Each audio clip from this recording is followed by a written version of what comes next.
Every nation has a story, but some stories are epics, you know? Not written in ink, but in blood and hope and just sheer raw ambition. This isn't the story of a nation that was simply discovered. No, it's about a nation that was built, a republic literally forged in the fires of rebellion, tested by a war against itself, and then completely transformed by invention. This is the story of America. But before any of that, before the first ships ever scarred the horizon, this land wasn't empty.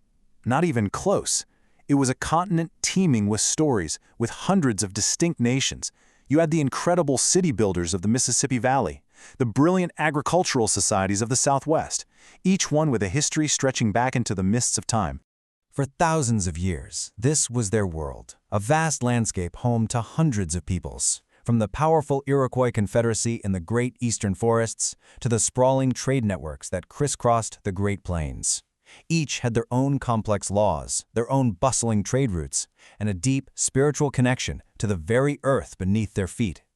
I mean, we're talking about thousands of years of history unfolding here. The very first Europeans to arrive were actually Norse explorers, led by a man named Leif Erikson, way back around the year 1000.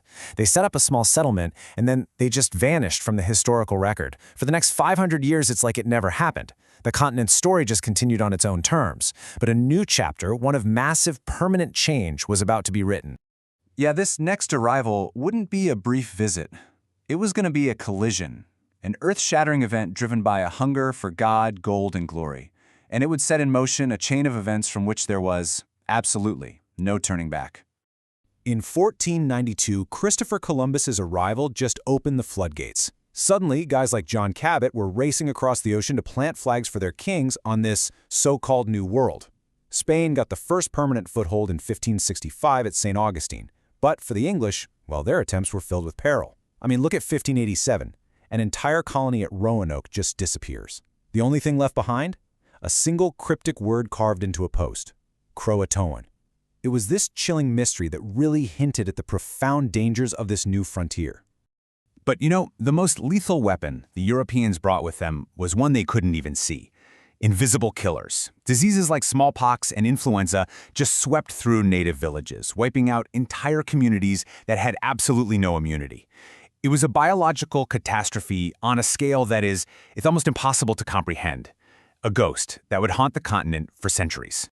2 English colonies would finally take root, and they were built on completely different foundations. Jamestown in 1607 was a raw, commercial venture. It was all about finding gold and turning a profit. And it was right here, in 1619, that the first enslaved Africans arrived on an English-speaking shore, planting the seeds of a terrible contradiction that would one day tear the nation apart. Then, 13 years later, the Pilgrims landed at Plymouth. They weren't looking for gold, they were looking for God, a place to practice their faith freely. Their Mayflower Compact introduced this radical idea, a government formed by the consent of the people living under it. So you have profit and principle, slavery and self-rule, the 2 conflicting souls of America. They were right there from the very beginning. For more than a century, these colonies grew up under the distant watch of the British Crown. They were English subjects, sure, but they were also becoming something new, something different. And as the Crown started to tighten its grip, a question began to smolder in the minds of men like the passionate lawyer John Adams, the brilliant inventor Benjamin Franklin, and the fiery speaker Patrick Henry. The question was this: were they still subjects, or were they becoming Americans? The pressure just built step by painful step.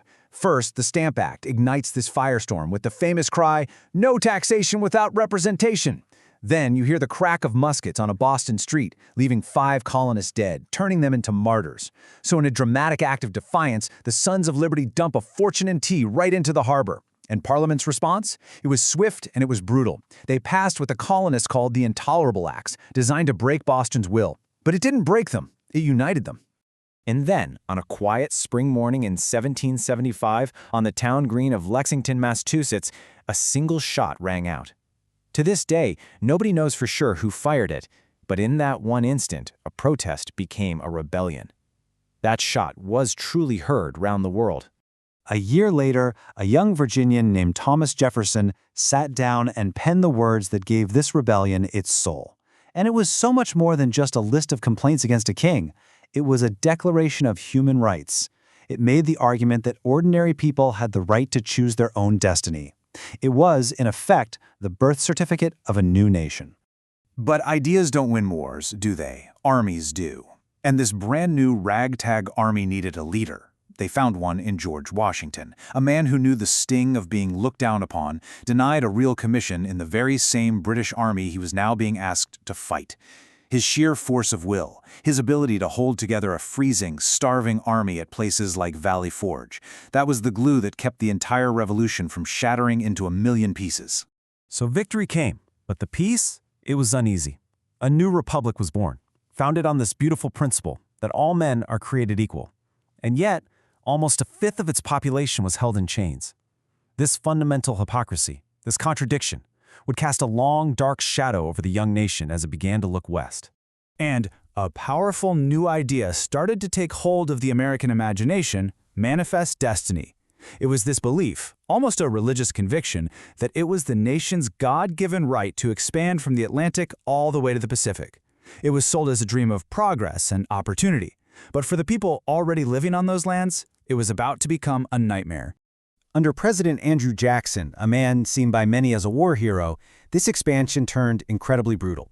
His Indian Removal Act authorized the government to forcibly relocate Native American nations, the Cherokee, the Creek, the Choctaw, from their ancestral homes. The journey west was grueling. It became known as the Trail of Tears, a forced march where, as you can see here, more than 15,000 people died from disease, starvation, and exposure. And with every new mile of territory, that old question of slavery grew more and more explosive. They tried to keep the peace with these fragile compromises, but they were just papering over a giant chasm. The war with Mexico added a vast Western empire, and the fight over whether it would be slave or free turned the fields of Kansas bloody. And then, a fiery abolitionist named John Brown tried to start a massive slave rebellion at Harper's Ferry. He failed, and he was executed. He became a martyr in the North and a devil in the South. The nation was a powder keg, and the fuse had just been lit. So this was it, the ultimate test. Could a nation conceived in liberty and dedicated to the proposition that all men are created equal, could it actually survive? The battle for the very soul of America was about to begin. The election of a tall, gangly lawyer from Illinois, Abraham Lincoln, was the absolute breaking point. He won the presidency without a single Southern electoral vote. Fearing, knowing he would threaten their entire way of life, South Carolina led an exodus of states right out of the Union. The great American experiment was literally coming apart at the seams. The first shots fired on Fort Sumter in April of '61 began the bloodiest chapter in American history. For 2 long years, it was a brutal, grinding stalemate. But then, in January of 1863, Lincoln issued the Emancipation Proclamation, and with that, he transformed the conflict. It wasn't just a war to save the Union anymore, it was a crusade for human freedom. That summer, the tide of war finally turned at the pivotal Battle of Gettysburg, and after 2 more years of just unimaginable carnage, the Confederate General Robert E. Lee finally surrendered to Ulysses S. Grant at Appomattox Courthouse. The cost was just staggering. More than 600,000 soldiers lost their lives. Brother had fought against brother, and the fields of the South were soaked in American blood. The Union had been preserved, yes, but the nation was scarred, deeply and profoundly. And then, as if it couldn't get any worse, a final devastating blow. Just 5 days after Lee's surrender, Abraham Lincoln was shot and killed. The man who had steered the nation through its darkest hour was gone. He left a shattered country to face a deeply uncertain future, without its greatest leader. What came next was an era of just dizzying change, of immense hope and crushing disappointment. It was a time of chaotic transformation. You could almost see it, smoke rising from thousands of factory chimneys as a new, modern America was being hammered into shape on the anvil of industry. It was an age of unbelievable contradiction. On one hand, you had the incredible promise of Reconstruction. New amendments to the Constitution finally guaranteed citizenship and voting rights to millions of newly freed African Americans. But that promise gave way to a bitter reality. When federal troops pulled out of the South in 1877, that promise was basically abandoned, kicking off decades of oppression. At the very same time, an industrial boom was changing everything. Railroads stitched the continent together. Cities just exploded with growth. But this Gilded Age, as it was called, hit a much darker side. Men like Andrew Carnegie and John D. Rockefeller built unimaginable fortunes. often on the backs of millions of workers, many of them new immigrants, who toiled in squalor for pennies. So by the end of the 19th century, a new America had been built. It was a continental power, an industrial giant, a nation of inventors and immigrants. It had somehow survived its own violent creation and its near self-destruction. But the question that echoed from its very first days, it still remained. On what foundation was this new nation truly built? And maybe more importantly, for whom? The answer to that was still being written.